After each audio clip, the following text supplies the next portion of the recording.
మన Chiranjeevi vascular and multi speciality hospital దేశంలోనే best vascular and endovascular facilities and all multi speciality care. గురుగారు, మరి August అంతా కూడా ధనస్సు రాశి వారికి ఎలా ఉండబోతుంది?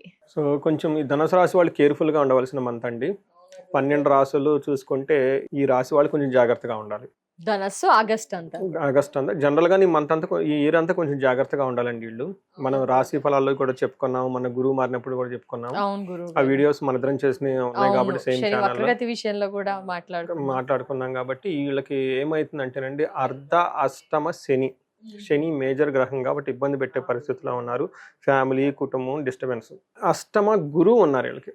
అష్టమంలో గురువు ఉండటం అగైన్ వీళ్ళకి ఏమవుతుందంటే వీళ్ళు చేస్తున్న పనికి దీనికి సంబంధం ఉండదు దాదాపు. అంటే వాళ్ళకున్న మేనేజ్మెంట్ క్యాపబిలిటీ, అడ్మినిస్ట్రేషన్ క్యాపబిలిటీ ప్రొఫెషన్లో చాలా డిస్టర్బ్డ్గా ఉంటుంది అనమాట. ఇన్సిగ్నిఫికెంట్ అంటారు, అంటే విలువ లేకుండా చేసే పనులు ఏదో చేస్తున్నాం కాబట్టి చేసే విధంగా చేయాలి కాబట్టి అన్నట్లు, ఏదో మొక్కుబడి గురించి చేస్తున్నట్లు ఫీలింగ్లో ఉంటారు అనమాట వాళ్ళకి.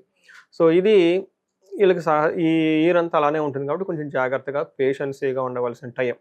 సో బయటికి అది ఇది సాధించాలని అనే దానికంటే కూడా ఇంటికి సంబంధించిన వ్యవహారాల్లో, తనకు సంబంధించిన వ్యవహారాల్లో టైం ఫోకస్ చేసుకొని చాలా ట్రాన్స్ఫార్మేషన్ చేయవలసిన టైం అని మనం చెప్పవచ్చు. ఇలాంటి ఉన్న ఈ టైం ఓవరాల్గా ఆగస్ట్ మంత్ వీళ్ళకి కొంచెం ఛాలెంజింగ్గా ఉంటుంది. అన్సర్టెనిటీ, అనిశ్చితిగా ఉంటుంది. ఏది సాధించాలన్నా కానీ అంత పెద్ద రిజల్ట్ వీళ్ళకి ఉండదండి. అంటే మనం ఎప్పుడు ఎనర్జీ అవుతుంటే మనం చేసిన పనికి రిజల్ట్ వస్తే బాగుంటుంది, రిజల్ట్ రాకపోతే ఇబ్బంది పడిపోతూ ఉంటాం అనమాట.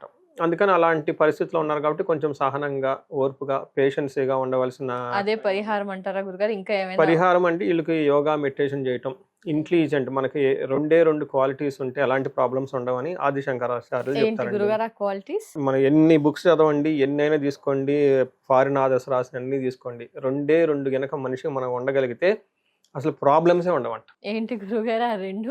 ఒకటి వివేకం, 2 వైరాగ్యం. వైరాగ్యం. వివేకం అంటే ఏది మంచిది, ఏది చెడ్డది అని మనం ఫస్ట్ తెలుసుకోవాలండి.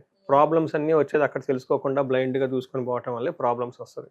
ఇది మనకు మంచి చేస్తుందా, చెడు చేస్తుందా, వీళ్ళు తెలిస్తే మనకు 10 రూపాయలు డబ్బులు సంపాదించుకుంటాం, వీళ్ళ పక్కన ఉంటే బాగుంటుందా, ఈ పని చేస్తే మనకు కలిసి వస్తుందా, ఫ్యూచర్లో ఎలా ఉంటుందని ఆ వివేకం అంటారు చూడండి, విజ్డమ్ అంటారు.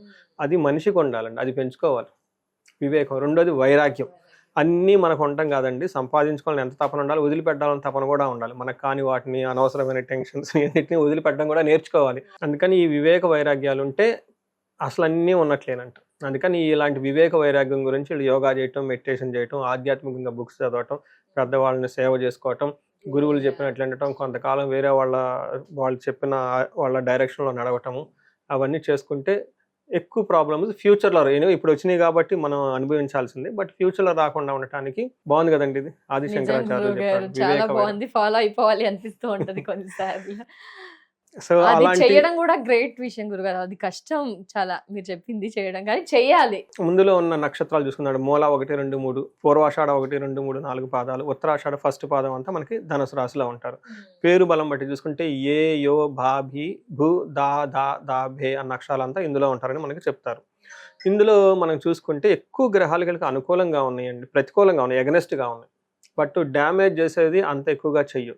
బట్ ఓవరాల్గా ఏం చెప్తారంటే ఎంత హార్డ్ వర్క్ చేసినా, ఏది చేయాలనుకున్నా కానీ వీళ్ళకి సరైన రిజల్ట్ ఉండదు. అది మంచి కానీ చెడు కానీ. ఎక్కువగా వీళ్ళకి ఇబ్బందులు పెట్టే వాళ్ళే ఉన్నారు వీళ్ళ చుట్టూ వాతావరణం. వీళ్ళ చుట్టూ చాలా యారోస్, ధనస్సు కాబట్టి వీళ్ళకెళ్ళే యారోస్ వస్తూ ఉంటాయి. బట్ ఈ యారోలు అయితే గట్టిగా తగలవ కానివ్వండి, భయపడుతూ కూర్చుంటూ ఉంటారు. లోవర్ లెవెల్లో డ్యామేజ్ అయితే అవుతూ ఉంటుంది. కొంచెం జాగ్రత్తగా ఉండాలని తెలుసుకోవచ్చు. మనకి ఏం చెప్తారంటే సూర్యుడు 9వ స్థానంలో ఉండటం వల్ల పాపం వీళ్ళు అమాయకులు, బుద్ధిమంతులు, ఉత్తములు, ఏదో చేయాలని ఒక తపన ఉంటుంది వీళ్ళకి. కానీ వీళ్ళ చుట్టూ ఉన్న మనుషులంతా వీళ్ళని ఏమంటారు, ఇబ్బందులు పెట్టేస్తూ ఉంటారు. మనకేం చెప్తారంటే సంస్కృతంలో నిందాపరాధ కలహం నిర్దోషచ్చ ధనక్షయ పుణ్య లాభార్థ నాశాచ విచారమే నవమే రవి అంటారు. ఈ ఒక్క శ్లోకం మీనింగ్ తెలుసుకుంటే వాళ్ళకి మిగతా రాశి ఫలాలు ఎన్నో అవసరం లేదు. ఇందులో మొత్తం పెట్టేసారు. నింద అపరాధ అంటే ఎలాంటి అపరాధం తప్పు చేయకపోయినా కానీ వీళ్ళ మీద నిందలు వచ్చి పడతాయి అంట.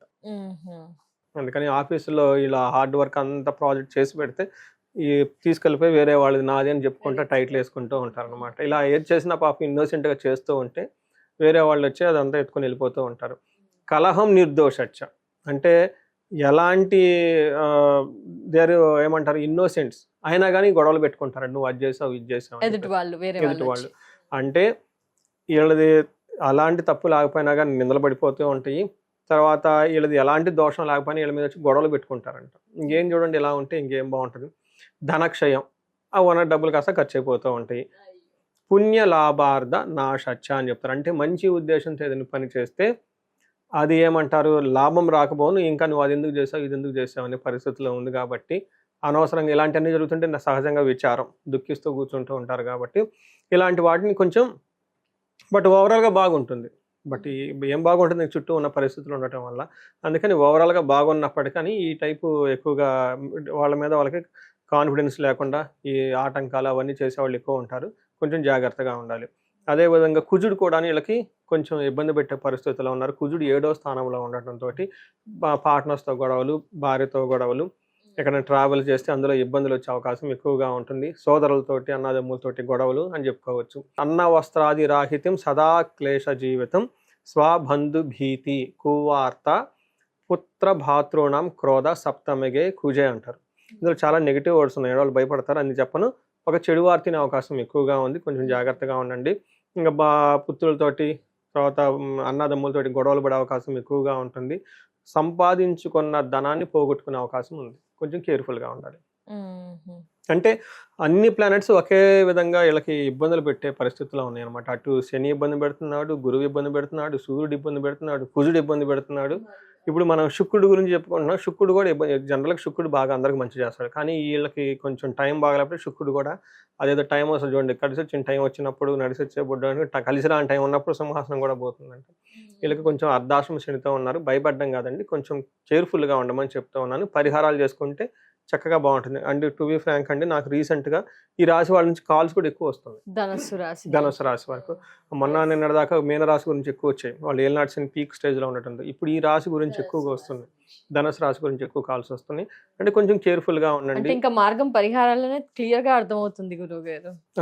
నెక్స్ట్ వీళ్ళకి ఇండివిజువల్ జాతకం చూపించుకోవడం చాలా ఇంపార్టెంట్. ఎందుకంటే మనం చెప్పేది ఇది ఒక 30% 40% మ్యాక్సిమం అప్లై అవుతుంది. ఇండివిజువల్ జాతకం చూపించుకుని వాళ్ళ లైఫ్లో చక్కగా ఇండివిజువల్ లైఫ్లో బాగుందనుకోండి, ఇది మేనేజబుల్ కండిషన్లో ఉంటాయి ప్రాబ్లమ్స్.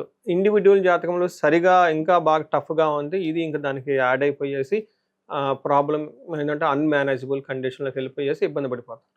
సో ఇక్కడ శుక్రుడు 10వ స్థానంలో ఉండి నిన్న మొన్నటిదాకా నువ్వు ఇంద్రుడు చంద్రుడు సూర్యుడు నువ్వు అది ఇది అని చెప్పిన వాళ్ళు ఇప్పుడు వాళ్ళకి అవసరం వస్తే ఎవరు పక్కన ఉండేవాళ్ళు ఉండరు, అంతా జంప్ అయిపోతారు. ఇంకని చెప్పేసి ఇక్కడ మనకేం చెప్తారంటే అర్ధనాశనం రిపో భయం స్త్రీ సౌఖ్య మాప్నోతి హాని అని చెప్తారు. అంటే మనకేం చెప్తారంటే విపరీతంగా భయపడే పరిస్థితులు ఉంటుంది, ధనాన్ని కోల్పోతూ ఉంటారు. స్త్రీ సౌఖ్యం అంటే జెంట్స్కి అయితే లేడీస్ ద్వారా ఏదైనా సపోర్ట్ ఉంటే అది ఇంట్లో కానివ్వండి బయట వాళ్ళు కానీ ఆ సపోర్ట్ లేకుండా పోతుంది. ఇన్ కేస్ లేడీస్ అయితే జెంట్స్ నుంచి రావాల్సిన సపోర్ట్ అనేది ఉండదు అని చెప్తారు. కానీ కొసమెరుపు ఏంటంటేనండి వీళ్ళకి ఈ టైంలో కొత్తగా వెహికల్స్ కొనుక్కునే అవకాశం ఎక్కువగా ఉంటుంది. ఎడ్యుకేషన్కి సంబంధించిన వ్యవహారాల్లో చాలా బాగుంటుంది. ప్రొఫెషనల్ మ్యాటర్స్లో ప్రోగ్రెస్ ఉంటుంది. అంటే ఇన్ని డిస్టర్బెన్స్ల మధ్య ఏదో ఒక విధంగా సక్సెస్ఫుల్గా లాక్కొని వస్తారు. గురుగారు మరి నక్షత్రాలు ఏంటి గురుగారు?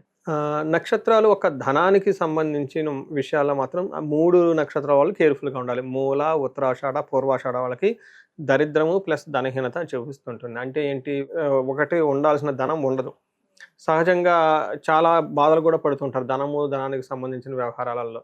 ఇవి రెండు వదిలేస్తే వీళ్ళకున్న ప్లస్ పాయింట్లు ఏంటంటేనండి వీళ్ళకి అందరికీ ప్రమోషన్స్ వచ్చే అవకాశం ఎక్కువగా ఉంటుంది. ఫారిన్ వెళ్ళాలి అనుకున్న వాళ్ళకి ఫారిన్లో ఉన్న వాళ్ళకి బాగా కలిసి వచ్చే అవకాశం ఎక్కువగా ఉంటుంది. క్షేమంగా ఉంటారు. వస్త్రలాభం, పార్టీలు, ఫంక్షన్లు అటెండ్ అవుతూ ఉంటారు. సో అంటే వీళ్ళకి డిస్టర్బెన్స్ న్యూసెన్స్ ఎక్కువే ఉంటుందే తప్పక ఓవరాల్గా బాగుంటుందని చెప్పుకోవాలి. ప్రమోషన్స్ వచ్చే అవకాశం ఎక్కువగా ఉంటుంది. తర్వాత పూర్వాషాఢ, ఉత్తరాషాఢ నక్షత్రం వాళ్ళకి కొంచెం గాయాలు అయ్యే అవకాశం ఎక్కువగా ఉంటుంది, కేర్ఫుల్గా ఉండాలి. మూలా నక్షత్రం వాళ్ళకి ఎవరైనా హార్ట్ పేషెంట్స్ ఉంటే కొంచెం కేర్ఫుల్గా డైట్ అంతా మెయింటైన్ చేసి కార్డియాక్ ఎక్సర్సైజ్ చేసి సెల్ఫ్ గ్రూమింగ్ మీద ఎక్కువగా ఫోకస్ చేస్తే బాగుంటుంది. పరిహారాలు గురుగారు ఏం చెప్తారు గురుగారు? పరిహారాలు ఖచ్చితంగా వీళ్ళకి చాలా పెద్ద పరిహారాలు చేసుకోవాలండి. అవును గురుగారు, ఎందుకంటే చూస్తుంటేనే అనిపిస్తుంది. వీళ్ళకి శనికి సంపూర్ణమైన శాంతి పూజలు. ఇంకొక ముఖ్యమైన విషయం, చాలా ఇట్స్ ప్రాక్టికల్గా మన రియల్ లైఫ్లో కేసులు చూసినప్పుడు అర్థమవుతుంది. ఈ రాశితో పాటు వీళ్ళ ఇంట్లో ఎవరిదైనా సింహరాశి ఉన్నా, కుంభరాశి ఉన్నా, మేష మీన రాశుల వాళ్ళు, ఈ 5 అంటే వాళ్ళు ఈ రాశితో పాటుగా వేరే రాశిలో ఉన్న వాళ్ళు ఎవరైనా ఉంటే ఇంట్లో ప్రాబ్లమ్స్ ఇంకా ఎక్కువ అవుతుంటుంది. ముగ్గురుంటే అవుట్ ఆఫ్ కంట్రోల్, ఆ ఫ్యామిలీ ఎటు ఎలా వెళ్ళిపోతుందో అర్థం కాదు. సో నాకు చాలా మంది ఎన్ఆర్ఐలు వాళ్ళు కాల్ చేస్తున్నప్పుడు నేను చూస్తుంటాను, వాళ్ళ ఇంట్లో 2-3 ఉన్నారంటే తండ్రికి పడదు, తండ్రికి కొడుకు పడదు, ఆ కొడుకు నేను ఇంటికి రానని చెప్తూ ఉంటాడు. ఈ ఒక్కొక్కసారి ఏమో తండ్రి కొడుకులు మళ్ళీ అసలు నాకు పడదండి, అసలు ఏమి వెళ్ళిపోతాను నేను వేరే చోటకి, ఇట్లా వెళ్ళి ఇంట్లో ఉండడం. ఎక్కువగా కుటుంబ కలహాలు ఎక్కువగా ఈ రాసులు, మీరు చెప్పిన ఆ రాసుల వాళ్ళకి కదా. అందుకని అలా ఉన్నప్పుడు ఒకసారి చూపించుకోవడం చాలా మంచిది. పరిహారాలు వీళ్ళకి first and foremost and simple and powerful నాకు బాగా నచ్చింది శని పిప్పలాద స్తోత్రం. అది ఎందుకు చెప్తానంటే ఇది హార్డ్లీ ఒక 45 seconds లో ఈ స్తోత్రం చదువుకోవచ్చు. అంత స్తోత్రం చాలా మందికి చెప్తాను. అంటే మనం చదివినప్పుడు ఇమ్మీడియట్ గా మనకి ఫీల్ అవ్వము, అలా ఉదయం సాయంత్రం చదువుకుంటూ వెళ్ళిపోతూ ఉంటే రిజల్ట్ ఉంటుందండి. తర్వాత నెక్స్ట్ శనికి సంపూర్ణమైన శాంతి పూజలు అని ఉంటుంది. అంటే శనికి జపము, దానము, హోమము, తర్పణం ఇవి 4 చేస్తూ ఉండాలి. అది శనికి సంబంధించి. దానితో పాటుగా మన్యు పాశుపత అభిషేకం, ఇది వీళ్ళు చేసుకోలేరు. ఇవి ఏంటంటే వేద మంత్రాలు కాబట్టి వచ్చిన పండితులు వాళ్ళ సమక్షంలో చేసుకుంటూ ఉండాలి.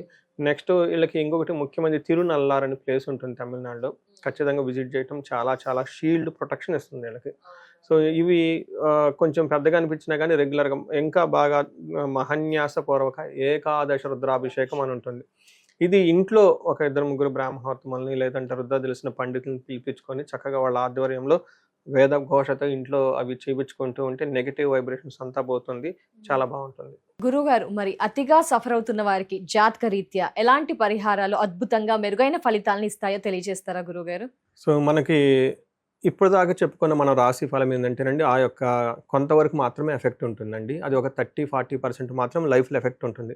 బట్ వాళ్ళ యొక్క ఇండివిజువల్ జాతకాన్ని మనం చూసుకోవడం చాలా చాలా ముఖ్యం. దీనితో పాటుగా ఇప్పుడు మనం చెప్పుకున్న దానికి వ్యతిరేకంగా కానీ అనుకూలంగా కానీ లేకుండా బాగా సఫర్ అవుతున్న వాళ్ళు ఎవరైతే ఉంటారో వాళ్ళు ఇండివిజువల్ జాతకం చూపించుకోవడం చాలా చాలా ముఖ్యం అండి. అండ్ నేను రీసెర్చ్ గ్రూప్ లాగా చేస్తున్నానండి. అరౌండ్ మనకి 40 years +or-5 years, అంటే 35 to 45 ఎవరికైతే ఏజ్ ఉందో అప్పటిదాకా వాళ్ళ కెరియర్లో చాలా సక్సెస్ఫుల్గా ఉండి, అకాడమిక్స్లో చాలా సక్సెస్ఫుల్గా ఉండి, కెరియర్లో కూడా ఒక మేనేజర్ లెవెల్, ఒక నాయకత్వ లక్షణాలు, సమాజంలో ఒక ఉన్నతమైన పొజిషన్కి వచ్చేసి అందరి దగ్గర కీర్తి ప్రదేశాలు, గౌరవం, మర్యాద, కొంచెం డబ్బు సంపాదించుకొని ఒక సిస్టమాటిక్గా ఉన్నవాళ్ళు సడన్గా ఆ ఏజ్లో డౌన్ వస్తుందండి. దీనికి మిడ్ లైఫ్ క్రైసిస్ అని చెప్పేసి మనకు అంటూ ఉంటారు జనరల్గా మోడర్న్ సైకాలజీలో. హార్మోనల్ చేంజెస్ అని, పోస్ట్ మెనోజ్ అని, ప్రీ మెనోపాజ్ అని రకరకాల పేర్లతో చెప్తూ ఉంటారు. బట్ అరౌండ్ 40-45 మధ్య లాట్ ఆఫ్ చేంజెస్ ఉంటుందండి, అది జెంట్స్కి లేదంటే లేడీస్కి. ఇది ఎందుకు వస్తుంది, కారణం ఏంటి అని మనం ఒక మిడ్ లైఫ్ క్రైసిస్ అని ఒక టైటిల్ పెట్టి వదిలేయకుండా జ్యోతిష శాస్త్రం చాలా బ్యూటిఫుల్గా అందులో మనకి రీజన్స్ చెప్తారు ఎందుకని. చాలా శాపాలు ఉంటాయండి. అంటే మనకి లైఫ్లో కొన్ని ఏజ్లో కొన్ని యాక్టివ్గా ఉంటాయండి. మన చిన్నప్పుడు బాలారిష్టాలు అంటారు, పెళ్ళైనప్పుడు వివాహ దోషాలు అంటారు, కొంచెం లైఫ్లో సెటిల్ అయ్యి ధనం వచ్చినప్పుడు వేరే శాపాలు ఉంటాయండి. తర్వాత ఈ శాపాలు ఇంకా ఏమైనా ఉన్నాయి అనేది యాక్టివ్ అవుతున్నాయో చూసుకోవాలండి. సో నా రీసెర్చ్లో ఎవరైతే ఇలా సక్సెస్ఫుల్ ట్రాక్ రికార్డు ఉండి సడన్గా ఆగిపోయారు, బ్లాక్ అయ్యారంటే ఖచ్చితంగా వాళ్ళ దాంట్లో శాపాలు యాక్టివేట్ ఉంటాయండి. సో ఇది ఎప్పుడైతే నేను ఈ మెసేజ్ చెప్పుకుంటూ వస్తున్నా లాస్ట్ 4-5 months నుంచి వచ్చిన హారోస్కోపులు మొత్తం ఇలాంటి కాలసర్ప దోషాలని, పితృదోషాలని, మాతృదోషాలని, మాతృశాపాలని, ఇలా మనకి శాపాలని ఉంటాయండి. దాదాపు ఒక 7-8 బాగా పవర్ఫుల్ శాపాలు ఉంటాయి అనమాట. అలానే గ్రహ దోషాలు ఉంటాయి అనమాట. అవి ఎంత చేసినా కానీ పోవన్నమాట. ఇవి జనరేషన్స్ నుంచి వస్తాయి. మొన్న రీసెంట్గా కూడా ఒకళ్ళు వచ్చారండి, చూసిన వెంటనే చెప్పాను మీ అబ్బాయికి త్రిపిండి దోషం ఉంది, అది వీళ్ళ చేసిన వల్ల రాదు, వీళ్ళ యాన్సిస్టర్ చేయటం వల్ల. అప్పుడు అవునండి మా చిన్నప్పుడు మా అమ్మమ్మ గారు ఇలా చేసేవాళ్ళండి, ఆ తర్వాత మా పిన్ని కూతురు ఒక ఆమె చనిపోయిందండి, ఇలా ఉందండి, ఇలా వాళ్ళ హిస్టరీ అంతా చూసుకుంటూ వచ్చారనమాట. ఇలా జనరేషన్స్ నుంచి ఎప్పటి నుంచి ఉన్న టఫ్ అయిన ప్రాబ్లమ్స్ ఉంటే ఇవన్నీ వస్తూ ఉంటాయండి. ఒకసారి హారోస్కోప్ చూపించుకోవటం ఎంతైనా ముఖ్యం. ఇమ్మీడియట్గా పరిష్కారాలు చేసుకొని పరిహారాలు చేసుకుంటే లైఫ్ అనేది ఆ బ్లాక్ పై ముందుకెళ్ళిపోతారండి. నెక్స్ట్ ఇండివిజువల్గా ఎవరైనా ధనానికి విపరీతంగా బాధపడుతూ ఉంటే స్వర్ణలక్ష్మి విశేష హోమం అని ఉంటుందండి. రాబోయేది వరమహాలక్ష్మి, మనం శుక్రవారాలు చక్కగా చేసుకుంటాం కాబట్టి ప్రతి ఒక్కళ్ళు దాన్ని సద్వినియోగం చేసుకోవాలండి. నేను మా ఫ్రెండ్ ఒకళ్ళు ఉన్నారండి, వీళ్ళు ఇవన్నీ నమ్మరు. ఫ్రెండ్ కాబట్టి ఒక వెళ్ళిపోతుంది, నా ప్రొఫెషన్ అని, ఆయన ప్రొఫెషన్ ఆయన ఈ మోటివేషనల్ స్పీకరు, గైడెన్స్ ఇదంతా ఇస్తూ ఉంటారు, ఇంగ్లీష్ బుక్స్ అవన్నీ చదివేసి నమ్మరు వాళ్ళు బేసికల్గా. సో ఏదో ఒక సందర్భంలో వాళ్ళ ఇంట్లో నేను కుబేర పాశుపత అభిషేకం చేయించాల్సి వచ్చింది.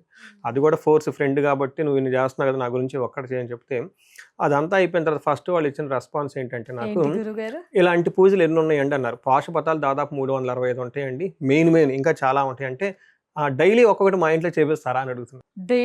డైలీ ఒకటి ఏమని చెప్పేసి చూడండి, అంటే ఆ మంత్రాలకి ఆ వైబ్రేషన్స్ అలా ఉంటుందండి. ఇప్పుడు ఒక చిన్న మాట మిమ్మల్ని అలా అంటే నెగిటివ్గా ఫీల్ అయిపోతాం.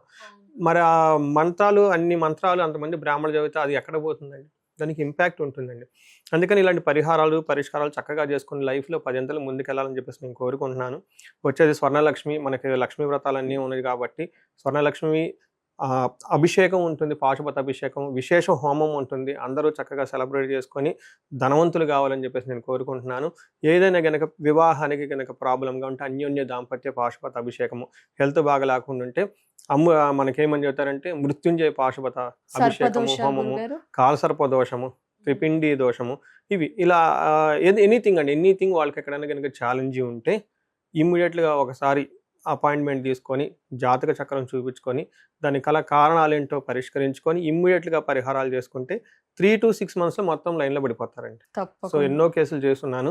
ఇది మహర్షులు ఇచ్చిన ఈ జ్ఞానాన్ని, మన పెద్దవాళ్ళు ఇచ్చిన ఈ మంత్రాలని, వీటిని ఉపయోగించుకొని లైఫ్ 10 అంతలు వెళ్ళాలని చెప్పేసి నేను కోరుకుంటానండి. అందరికీ అష్టలక్ష్మిలు ఉండాలని చెప్పేసి, కృపా కటాక్షం కలగాలని, భోగభాగ్యాలతో అందరూ వృద్ధి చెందాలని చెప్పేసి కోరుకుంటున్నానండి. నమస్తే. ధన్యవాదాలు గురువు గారు. రాశి వివరణ, ప్రిడిక్షన్, పరిహారాలు, అలాగే అతిగా సఫర్ అవుతున్న వారికి కూడా పరిహారాలు తెలియజేసినందుకు చాలా ధన్యవాదాలు గురుగారు. నమస్కారం. నమస్తే.